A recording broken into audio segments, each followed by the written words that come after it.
Falando Nisso, ao vivo, pelas nossas plataformas digitais, 18 canais abertos e fechados em 18 estados do Brasil. E a gente vai conversar agora com o doutor Alexandre Magalhães, que já esteve aqui conosco. Queria novamente agradecer a presença dele. Ele esteve com a gente em outras oportunidades. E o doutor Alexandre, ele é especialista em Lei Geral de Proteção de Dados, que a gente já abordou outras vezes no nosso programa, mas sempre alertando: olha, a empresa vai pegar, foi adiado, foi antecipado, vai valer, agosto chegou, agosto está acabando amanhã e a LGPD está a gosto de Deus. Porque as empresas definitivamente não estão conectadas a isso, elas não estão levando a sério, ou porque elas não sabem, ou porque elas não querem, ou porque elas não tomaram conhecimento. Eu sei que o desafio realmente é grande. A gente teve semana passada um caso recente de vazamento de dados gigante da Renner, né? Essa questão dos dados, ela vai virar caso de polícia. Antes disso, ela vai passar pelos tribunais, ou depois disso, eu sei que as empresas não estão preparadas. E aí eu queria saber se essa é uma realidade só do Brasil, doutor Alexandre, você que é um especialista nisso.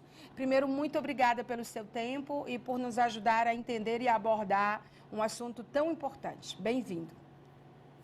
Boa noite, Maia. É um prazer muito grande estar aqui participando do seu programa, né? Um programa tão famoso, voltar aqui nesse espaço para a gente debater esse assunto que é muito importante. Na verdade, proteção de dados não é um assunto brasileiro, né? Essa lei ela é uma lei europeia e o mundo inteiro está se adequando aos poucos a ela. O Brasil, desde setembro do ano passado, essa lei já está em vigor e, de fato, um ano se passou e as empresas não se adequaram como deveriam. Inclusive, Maia, infelizmente o Nordeste está um pouco a reboque desse assunto, né? No Sul e no Sudeste, a preocupação ela é maior. E a gente tem feito um trabalho também de informação, eu que sou advogado empresarial, porque eu acho que muitos empresários ainda não sabem da importância dessa lei, quais são as penalidades em caso de não adequação, e isso é algo que um programa como esse ajuda a gente a estar explicando melhor e difundindo melhor essa nossa preocupação. Eu falei sobre a questão de... eu sei que não é brasileira, né? Eu sei que é um protocolo mundial, universal, necessário. Acho que, em termos de legislação, definitivamente a gente não tem um alinhamento claro em relação a todas as coisas, mas quando se trata de dados, eu acho que esse alinhamento está muito próximo de haver um sincronismo, um alinhamento global em relação a isso. E eu sei que essa lei realmente... Por isso que eu perguntei se nos outros lugares as empresas tiveram essa dificuldade nos outros países ou só no Brasil. E no Brasil a gente sabe que foi estabelecido um marco para começar a valer, e esse marco ele foi revisto várias vezes por conta da pandemia, por conta das empresas estarem fechadas por um período longo, e aí acabou que a gente, no meio disso tudo, teve que lidar. A gente, que eu digo, as empresas tiveram que lidar com isso. E os consumidores, que são os mais interessados, né, nessa legislação, eles também sabem muito pouco disso. Abrange muito mais do que dados pessoais, na verdade, não é, doutor Alexandre? Exato. O assunto, Maia, ele é novo, não deixa de ser novo, mesmo no mundo, né? A Europa, a legislação, ela entrou em vigor em meados de 2016, embora já haviam movimentos legislativos em relação a isso, né? Mas assim, foi no ano de 2018 onde de fato a coisa começou a valer lá.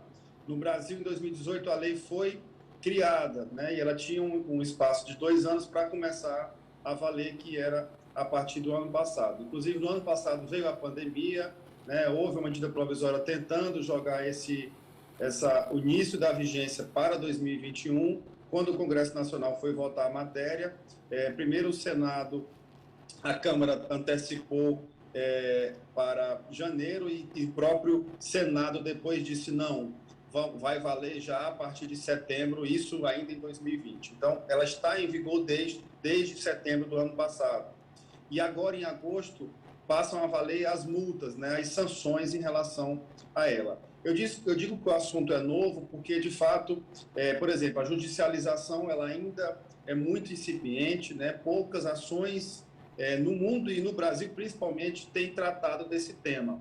Mas o brasileiro, né, o empresário, às vezes, deixa a coisa para a última hora. Você tocou no assunto no começo, por que demoraram? Eu acho que um pouco de desconhecimento, talvez a pandemia atrapalhou isso, não resta dúvida, porque para você fazer adequação exige um custo mínimo, evidentemente, né? Você tem que, posso até falar depois o que é necessário para as empresas fazerem, mas eu acho que chega um momento que não dá mais, e é melhor a empresa não correr o risco, né, e realmente partir para um processo de adequação do que ela aguardar aí uma autuação, uma fiscalização ou até uma demanda judicial contra si.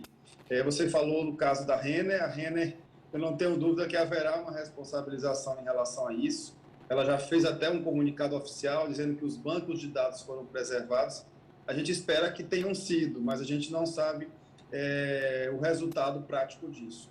E, Maia, é engraçado que do ano passado para cá, como esse assunto tem sido cada vez mais frequente, né? Várias foram as manchetes de lá para cá, e em relação a ataques cibernéticos, né? O Ministério da Saúde já foi atacado, até o Superior Tribunal de Justiça brasileiro já sofreu um ataque hacker esse ano. Não falo nem apenas em empresas privadas, mas também instituições e o poder público está sendo alvo de atuação desses criminosos virtuais. E certamente motivados pela vigência da lei, né? Porque certamente quando ele... Vou dar um exemplo local aqui, Maia. A gente tem feito um trabalho com alguns empresários piauienses, graças a Deus estão começando a despertar sobre isso, mas no começo eu conversava com o dono de uma construtora há alguns meses atrás, e ele me contando que no começo da pandemia, o ano passado, aqui em Teresina, uma construtora de médio porte, disse que sofreu um ataque hacker e que ela não sabia, perdeu tudo, não sabia a quem devia, não sabia quem devia ela, não tinha informação de quase nada. E aí ela ficou aí alguns dias tendo que contratar uma empresa de São Paulo para ver se conseguia resgatar esse banco de dados, e aí sendo subornada para tentar pagar. Então, assim, há o problema dos criminosos que estão em cima desse assunto, mas há também uma espécie de acomodação por parte do empresariado em relação a isso, que eu acho que realmente chega a um ponto que não dá mais para esperar. Na verdade, é o novo sequestro, né? O novo modelo de sequestro, que é o sequestro de dados. Então, eles sequestram os dados das empresas e pedem um resgate sobre aqueles dados, que foi o que aconteceu no caso da empresa que você mencionou. O que é necessário para adequar? Eu queria que você falasse já sobre isso, antes da gente falar das penalidades, das multas, enfim. E eu queria saber também, isso independe do tamanho da empresa, doutor Alexandre? Uma empresa pequena, média ou grande, ela tem o mesmo protocolo de implantação, a mesma estrutura a ser seguida para o caso da implantação da LGPD? Sim, a lei não faz distinção. Embora tenha havido um movimento dentro do Congresso Nacional para, por exemplo, dar um tratamento diferenciado para as micro e pequenas empresas, mas isso até agora não está valendo. Então, em tese, né, eu sempre, nas palestras, nos eventos que eu participo, eu gosto de brincar, de uma banca de revista, uma multinacional, ela tem que estar adequada, certo? A lei, ela traz alguns requisitos mínimos, ou seja, o mínimo que qualquer empresa tem que ter. Primeiro, a nomeação de um encarregado de dados. É uma nova função que se cria. Mas a minha empresa é muito pequena, não tenho condição de criar mais um cargo, contratar mais uma pessoa. Essa pessoa tem que existir, pode ser inclusive o dono da empresa. Às vezes o dono, estou falando de uma microempresa, às vezes o dono ele é o financeiro, ele é o comercial, ele é o tudo. Também será agora o encarregado de dados. Qual é a função dessa pessoa, né, desse cargo? É de realmente ter o acesso entre a autoridade nacional, que é o órgão do governo federal que vai fiscalizar esse assunto, e o consumidor como titular de dados, ou o colaborador, que também pode ser titular de dados. Né? Quem é que a lei protege? Ela protege toda pessoa física, toda pessoa natural, que tenha dados pessoais, quaisquer dados pessoais, do nome, o CPF, o endereço, até dados muito mais personalizados. né? Dados mais sensíveis. Inclusive os sensíveis, né? Então, se a empresa, a instituição, eu não gosto de falar empresa porque dá a impressão que só o privado precisa se adequar, né? Se a pessoa jurídica, ou a física também, viu, Maia? Digamos que eu sou um profissional liberal, um advogado, por exemplo, eu estou lidando com dados pessoais dos meus clientes, né, pessoas físicas, eu também tenho que estar adequado. Em resumo, qualquer pessoa, jurídica ou física, pública ou privada, que lide com dados pessoais, ela tem que estar adequada. Falei da função do encarregado de dados, ela tem que gerar um relatório, né, de proteção, que é o chamado... dentro desse processo de adequação, você vai estabelecer uma série de protocolos, certo? E o relatório de impacto, que é uma espécie de prestação de contas em relação a esse assunto, é outra exigência que a lei traz. As empresas devem também mudar ou monitorar os seus sistemas, né, torná-los mais seguros, devem aplicar termos de consentimento em relação aos usuários desses dados. Se o usuário empregado, eu vou aditivar o contrato de trabalho com esse meu colaborador. Se é a relação minha empresa com o meu cliente, eu vou apresentar a ele um termo de consentimento para que esse cliente, né, aceite que eu manipule, que eu guarde, que eu trate, a palavra que a lei usa é essa, tratamento desses dados. Então, é outra questão. A questão também da sensibilização ou até mesmo de um treinamento em relação à equipe, né? Não é só o encarregado que tem que estar se preocupando com isso.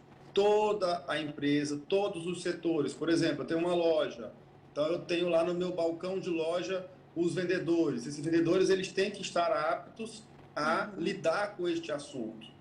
Um exemplo prático, chega alguém dizendo, vamos trazer aqui, você falou em dados sensíveis, né? Por exemplo, os hospitais, são empresas que lidam com dados sensíveis, a lei dá um tratamento diferenciado para essa situação.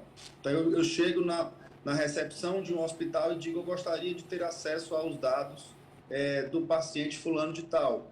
Quem é esse paciente? Ele é meu irmão, estou vindo aqui para ajudá-lo. A lei permite isso? Não. Por quê? O dado pertence à pessoa, então o hospital não pode. Aí, claro, a recepcionista tem que estar preparada para saber dar essa resposta, justificar isso ao cliente e dar o encaminhamento.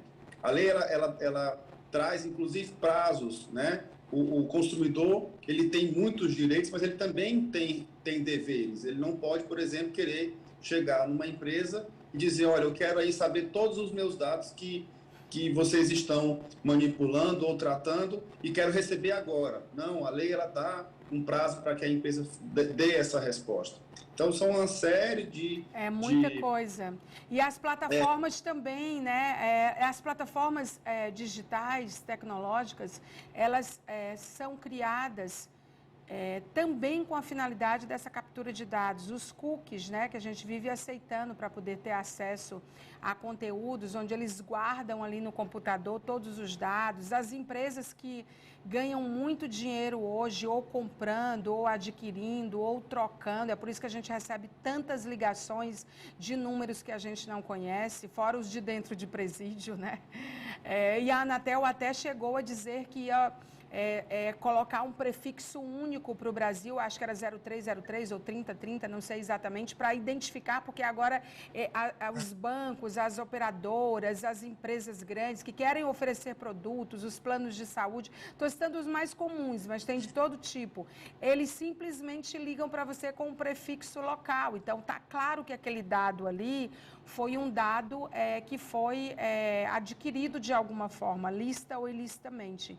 Além do que, eu acho que as empresas hoje, mesmo quando você chega numa loja que quer pagar em dinheiro ou em débito, eles pedem o teu CPF. Não deem, você não é obrigado, né? Quer dizer, você tá dando os seus dados, se você está pagando aquilo ali, para que vocês querem esse número? Outro dia eu fui numa farmácia aqui em Teresina, e aí para ter o desconto ele queria primeiro primeiro o meu CPF, eu falei não, porque eu vou pagar à vista. Depois ele disse que era biometria, eu falei não, porque você conhece a LGPD. Depois ele queria fazer Face ID foto. Eu falei, não, porque senão eu vou chamar um advogado e vocês vão ser enquadrados. É o seguinte, você vai me dar o desconto porque eu estou comprando aqui ou porque você quer meu dado? Então, assim, não se engane. Quando você é beneficiado por algo, você é o produto, não existe nada de graça. Aquele desconto ele já foi previsto ali naquele produto.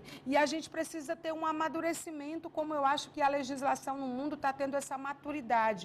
Porque a gente sempre cuidou mal dos nossos dados antes deles serem digitais, não é, doutor Alexandre? Exato. Maia, eu conversei com um empresário aqui em Teresina que disse eu acho que de boa fé, doutor Alexandre, eu comprava bancos de dados em São Paulo para eu fazer aqui minha atuação mercadológica vendendo o meu produto. Eu disse a ele, pelo amor de Deus, nem diga isso a ninguém, porque isso é o pior dos cenários numa vigência de uma lei como a nossa. Sim. Você falou das empresas virtuais, essas são as que eu acho que onde o perigo é maior, né? Com a pandemia, as relações elas ficaram muito mais virtualizadas. Quem é de nós aqui que não já tentou, por exemplo, fazer uma pesquisa num hotel, num site de hotel, aí você entra numa rede social, tá lá o anúncio de um hotel do lugar que você estava pesquisando. Não, você nem precisa ter pesquisado, doutor Alexandre, você só precisa estar com o telefone do lado. Porque as Siris da vida, né? Ou os áudios, as ferramentas de captura de áudio de imagem, eles capturam independente deles estarem ativados por você ou não. Começa a falar sobre um destino que você quer ir, para você ver como imediatamente você começa a receber mídia patrocinada de hotel, de passagem de ônibus, de avião, de roteiros turísticos, de lojas nesse lugar, enfim. Eu acho que precisa mesmo ser duro. As multas são grandes? Só para a gente encerrar. São bastante. Elas podem chegar até 2% do faturamento da empresa, né, anual e até 50 milhões de reais. Evidentemente que seria numa situação muito extrema, mas as empresas não podem dormir no ponto. Né? Nós já temos casos... Desculpa, pode falar. Pode falar. Não é, eu estava falando que você estava falando que as empresas não podem dormir no ponto e eu lhe interrompi, desculpa. Não, que é isso. Não apenas multas, mas outras sanções, por exemplo, o bloqueio do banco de dados da empresa, a obrigatoriedade de publicização do incidente de vazamento. Eu acho que esse é o pior do cenário, para você demonstrar ao público, aos seus clientes, que você vazou o dado. Quem é que vai querer comprar numa loja que houve um incidente de vazamento? Então, isso já é algo muito ruim. Então, eu acho que são essas circunstâncias que fazem a gente refletir. E Maia, só para concluir, eu acho que é importante dizer, dado é muito importante para todo mundo. As empresas não podem, poxa, mas eu faço meu trabalho aqui, mercadológico, minha pesquisa de opinião do meu cliente, tudo com dado, agora eu não posso mais usar dado? Pode, desde que você consiga o consentimento, desde que você faça isso o seu cliente sabendo. Né? A lei ela não quer proibir o uso dos dados, o que ela quer é deixar o usuário, o titular dos dados protegido, ou seja, eu estou sabendo qual é o dado que a empresa está pedindo meu, o que ela vai fazer com ele. Sim, e outra coisa, gente, olha, dado é tão importante que acho que a maioria já sabe que ele é chamado de novo petróleo. Né? Então, assim, se você não tem dados, você é apenas uma pessoa com opinião. Para você ver como o dado é importante. Dado, ele é estratégico para lançamento de produto, para saber perfil e personas de consumidores, para lançar estratégias financeiras, para tudo, gente. A gente não se mexe, a gente produz dado o tempo inteiro. E eles são produzidos de diversas formas. O doutor Alexandre citou aí didaticamente, eu até agradeço com clareza, o que são esses dados, inclusive os dados sensíveis, enfim. Temos algum caso do Piauí já? Não, judicial não. Já está, pelo menos que eu saiba, doutora. No Brasil eu já vi vários casos, eu, como advogado empresarial, estou doido que não ocorra, né? Mas isso é natural, eu acho que essas ações virão, né? Eu digo assim, decisões judiciais imputando responsabilidade para as empresas em relação a esse assunto. Brasil afora já vimos vários, inclusive decisões assim judiciais, né, que realmente perigosas no sentido de abrir esse leque. Por isso que eu acho que o assunto ele é urgente para as empresas. Às vezes a gente pode estar falando aqui sobre uma outra ótica, sobre a ótica do consumidor, né? Mas assim, eu faço um trabalho e aqui a abordagem eu acho que é essa, né? Para as empresas, eu acho que o governo, por exemplo, né, federal, através dessa agência reguladora, que é a ANPD, eu acho que ele não tem o objetivo de multar, né, de aplicar sanções. Eu acho que, mesmo porque o assunto é muito novo, mas isso não impede que os órgãos do consumidor, por exemplo, os PROCONs, né, o Ministério Público, de um modo geral, tenham uma atuação e aí, claro, em benefício do consumidor, né, para que isso não se... As empresas, eu acho que elas têm que avaliar muito isso, né? Eu vou correr o risco? É melhor não, porque Brasil afora, do que a gente tem visto, as decisões elas têm sido pesadas, né, em relação a esse assunto. E outra coisa, é uma questão de tempo curtíssimo do consumidor ele ter conhecimento, consciência e começar a fazer uso disso, para o bem e para o mal. Porque, igual, em todo lugar, em toda situação, tem o que faz bom uso e o mau uso, e faz o uso torto e o uso correto. Então, assim, é bom não contar muito com essa sorte e com essa complacência, né, de dizer, ainda é muito novo, não. Se chegar ao consumidor, o código de... Se tem uma das coisas boas nesse país, uma das poucas, mas dentre outras, em termos de legislação, é o Código de Defesa do Consumidor. Doutor Alexandre, muito obrigada pela entrevista, pelo esclarecimento. Você vai voltar aqui mais vezes para nos atualizar, falar da jurisprudência, o que está acontecendo, mas, acima de tudo, alertar empresários e consumidores sobre o bom uso disso, da importância ética disso, né? Da importância humana sobre isso, porque, afinal de contas, a gente... não é só como somos, mas o que nós representamos para essas empresas, as nossas informações. E o Yuval Harari já dizia, entre as lições para o século XXI, a privacidade é uma delas, e acho que está no meio da LGPD. Muito obrigada pela entrevista. Disponha, estou sempre à disposição. Um grande prazer e um abraço a todos. Um abraço. Tá, então, doutor Alexandre Magalhães, advogado brilhante aí da área do direito empresarial, né? Também administrador, é a pessoa pronta que sabe essas informações todas também para ajudar a sua empresa.